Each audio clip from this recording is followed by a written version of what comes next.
comment cette constitution devrait être élaborée, quels sont les éléments qui doivent être introduits dans cette nouvelle constitution qui devrait quand même répondre aux desiderata du peuple haïtien.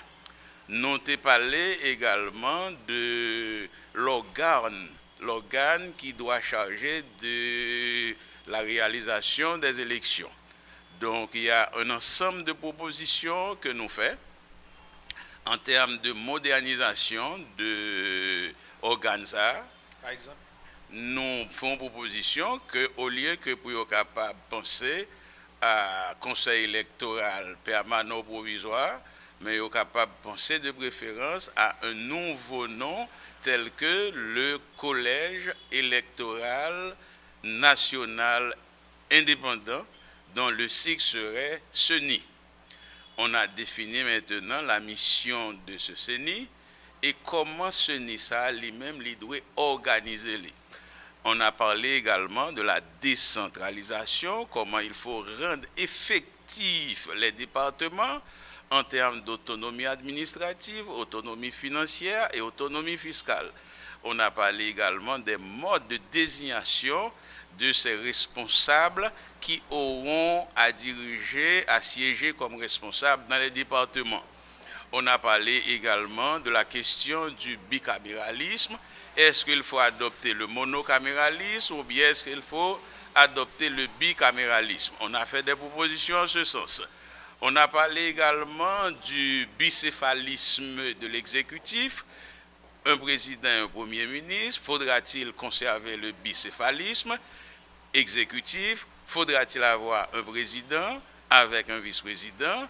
Ou faudra-t-il maintenir le président et le premier ministre? On a fait des propositions en ce sens en tenant compte des idératas, des désidératas du peuple haïtien. Donc nous pensons que les membres du comité consultatif indépendant aura à tenir compte de l'ensemble de ces propositions que nous avions déposées.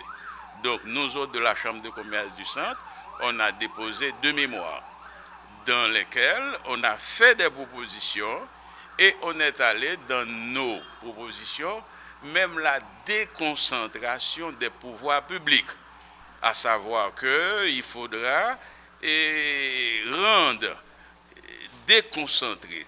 Un exemple que je peux prendre, pourquoi ne pas avoir par exemple un conseil, un cours constitutionnel dans le département de l'Artibonite?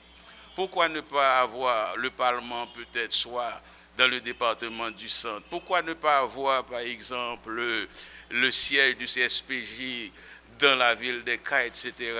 La raison qui nous a habités en faisant ces propositions, elle est à la fois citoyenne, elle est à la fois politique, elle est surtout économique, parce qu'on a constaté que toutes les ressources sont concentrées à Port-au-Prince.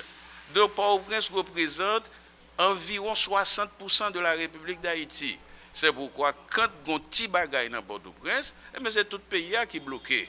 Donc s'il y a une nouvelle constitution, il faudra qu'on tienne compte d'une répartition citoyenne équitable. Parce que le pays, pas qu'à Port-au-Prince seulement.